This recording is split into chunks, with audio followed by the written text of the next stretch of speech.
मनस्वी ठाकुर, खुशी गोयल, तनीषा चौहान और कक्षा 10 और 12 के कई जनपद टॉपर और अब एकलव्य चौहान। यह कहानी है गेटवे इंटरनेशनल स्कूल बागपत की। जी नमस्कार और एक बार दोबारा स्वागत है आपके अपने चैनल वी के बागपत न्यूज़ में।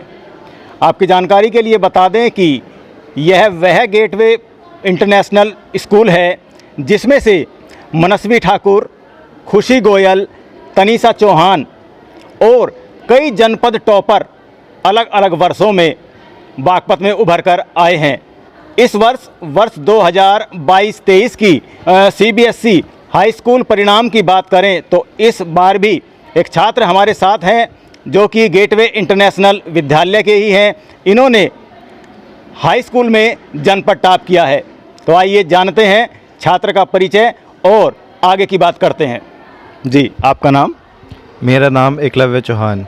जी तो एकलव्य चौहान जी, जैसा कि आपने जनपद टॉप किया है तो हम जानना चाहते हैं कि किस रणनीति, आपकी क्या रणनीति थी, क्या टाइम टेबल था जिसके अनुसार आपने तैयारी की और उस रणनीति पर चलकर आपने जनपद टॉप किया है।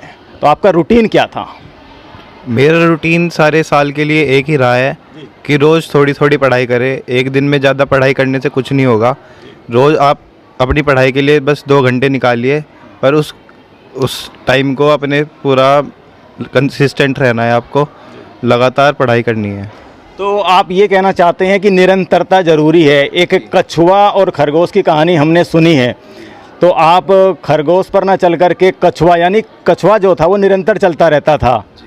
जी, कछुए की तरह ही मैं रहना चाहता हूँ और मैं रहा भी हूँ, क्योंकि मुझे लगता है कि 2 घंटे अगर आप रोज़ पढ़ लेते हैं तो आपको एग्ज़ाम के टाइम में ज़्यादा स्ट्रेस नहीं रहता और आप कूल रहते हैं एकदम से, और ज़्यादा पढ़ाई करने की ज़रूरत नहीं पड़ती।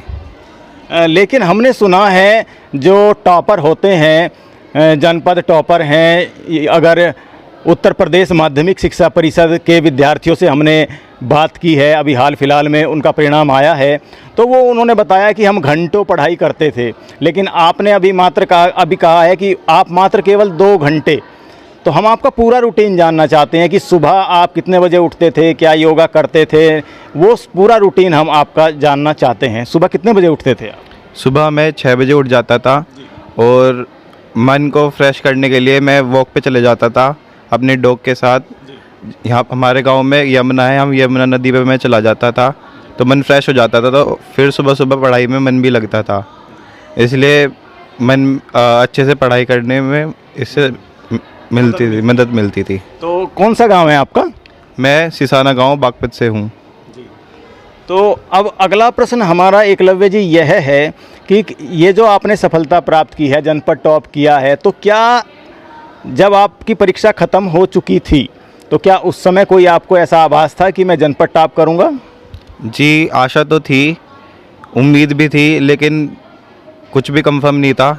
लगता था कुछ भी हो सकता है, 95 भी रह सकते हैं, 96 भी रह सकते हैं, लेकिन जो मेहनत का परिणाम था वो तो रहना ही था और वो आया भी। तो आपके जो विषय हैं किस प्रकार से उनमें आपने स्कोर किया है? क्या आप एक एक विषय का अपना स्कोर बता पाएंगे? मैंने मैथ्स में आया है मेरे 99, साइंस में 98, SST में 98, हिंदी में 100 और इंफॉर्मेशन टेक्नोलॉजी में भी 100। तो कुल मिलाकर के कितना परसेंटेज आपका बैठता है? मेरे मेन 5 सब्जेक्ट में है 98% और बेस्ट 5 सब्जेक्ट में है 99%। तो कुल मिलाकर के कहा जा सकता है कि 99% आपके ऑल ओवर जो हैं आपको मार्क्स प्राप्त हुए हैं।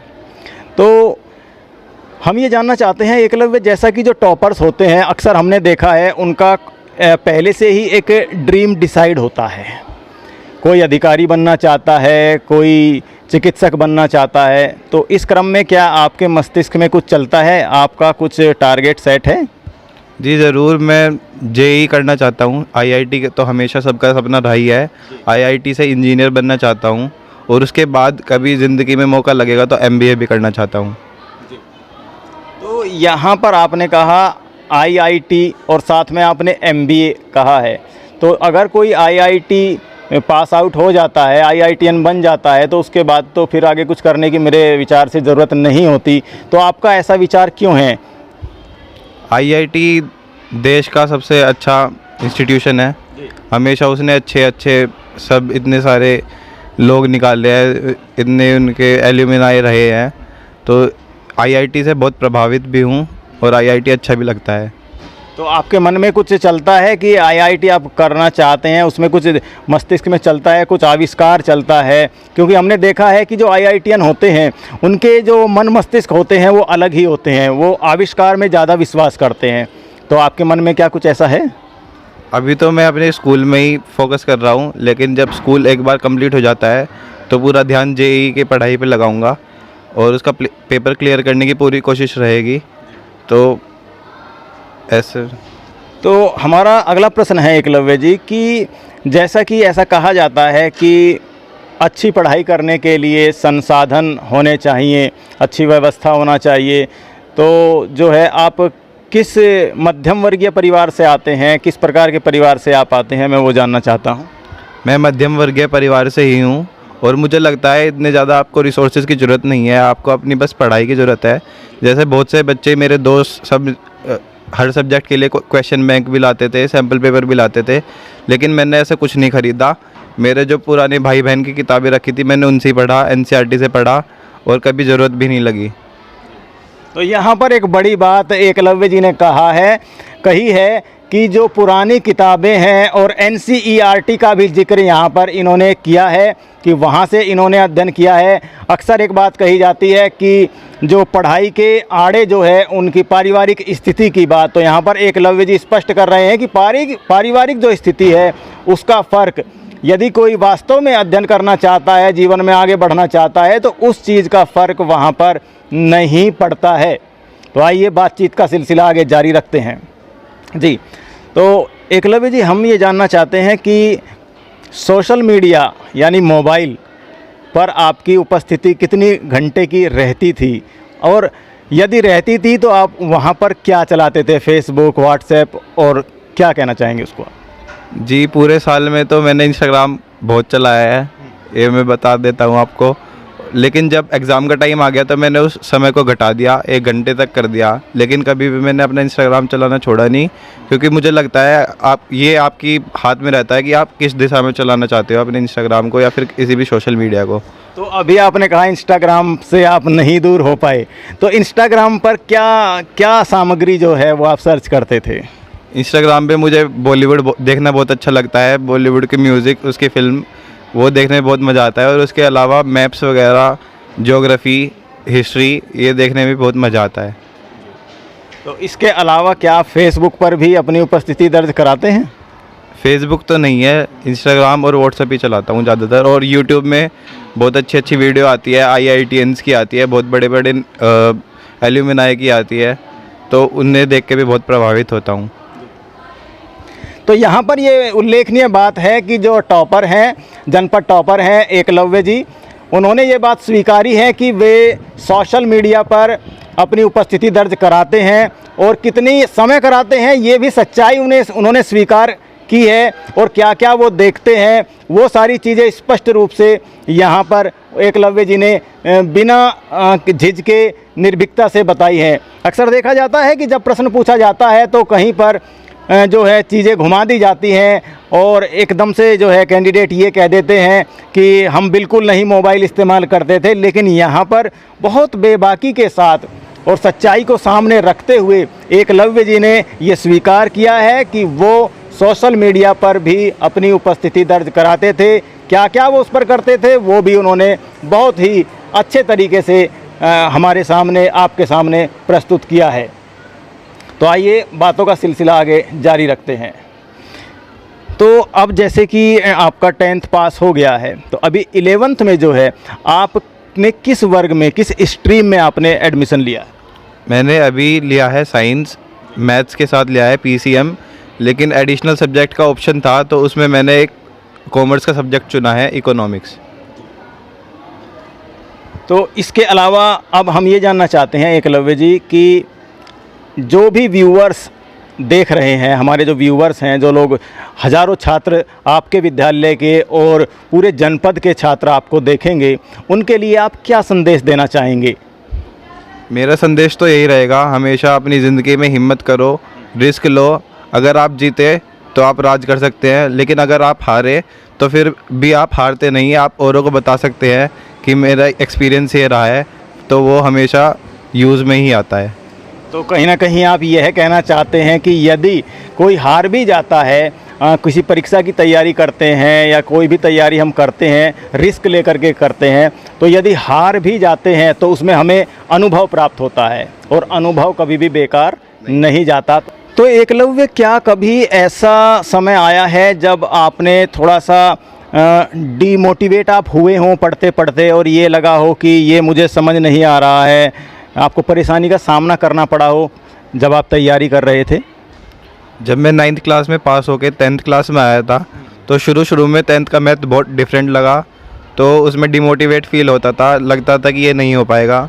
लेकिन उसके बाद मैंने ट्यूशन लगाया, ट्यूशन टीचर मेरे बहुत अच्छे थे, उन्होंने बहुत काफ़ी हेल्प करी है, और फिर मैं बाद में एकदम निडर हो गया मैथ से, और ये मुझे बहुत अच्छा लगने लगा, मेरा फेवरेट सब्जेक्ट बन गया। तो एकलव्य जी, इस सफलता का श्रेय आप किन किन को देना चाहेंगे? माता पिता होते हैं, गुरुजन होते हैं, विद्यालय का क्या रोल है, तो आप क्या कहना चाहेंगे? श्रेय तो मुझे लगता है सबको ही जाता है। यहाँ पे स्कूल में जितने भी मेरे फ्रेंड्स हैं, सारे टीचर्स हैं, जो यहाँ पे सफाई कर्मी भी है, उन सबको जाता है, क्योंकि स्कूल में चलाने का उनका भी बहुत बड़ा हाथ होता है। प्रिंसिपल, स्कूल के, मेरे ट्यूशन टीचर, सबको इसका श्रेय जाता है। और सबसे ज़्यादा जो श्रेय जाता है वो जाता है मेरे परिवार को। मेरे परिवार बहुत बड़ा है, मेरे ताऊ जी, ताई जी सब इतना सपोर्ट करते हैं, मेरे माता पिता से भी ज़्यादा सपोर्ट करते हैं कई बार। तो इसमें एकलव्य जी एक बात और हम जानना चाहेंगे। अभी आपने कहा कि आपके जो परिवारजन हैं वो भी बहुत आपको सपोर्ट करते हैं, और एक बहुत बड़ी बात आपने कही है कि स्कूल के सफाई कर्मचारी तक को आपने श्रेय दिया है, जो कि आज तक जितने भी हमने इंटरव्यू लिए हैं, किसी में किसी छात्र ने नहीं कहा, किसी भी टॉपर ने, कि स्कूल के जो सबसे निचले पायदान पर होते हैं, जो चपरासी होते हैं या सफाई कर्मी होते हैं, वो भी आपके मन मस्तिष्क में, उनको भी आप अपना श्रेय दे रहे हैं सफलता का। और अब एक आखिरी प्रश्न पूछ लेते हैं एकलव्य चौहान जी से। तो एकलव्य जी, हमारा आखिरी प्रश्न है कि आप गेटवे इंटरनेशनल विद्यालय में कितने वर्षों से अध्ययन कर रहे हैं? मैं गेटवे स्कूल के साथ जब से ही जुड़ा हुआ हूँ, जब से गेटवे स्कूल की शुरुआत हुई थी। मैंने नर्सरी अपने स्कूल से करी थी और LKG से अब गेटवे में ही पढ़ रहा हूँ। तो LKG से और अब आपने कक्षा 10 पास कर ली है। एक लंबी यात्रा आपने गेटवे स्कूल में से ही शुरू की थी और लगातार इसमें एक बड़ी सफलता अर्जित की है। तो ये यहाँ पर आप सुन रहे थे एकलव्य चौहान, गांव सिसाना के छात्र को, जिन्होंने गेटवे इंटरनेशनल स्कूल का नाम पूरे जनपद में स्वर्णिम अक्षरों में लिख दिया है, क्योंकि इन्होंने जनपद टॉप किया है CBSE की हाई स्कूल की परीक्षा में।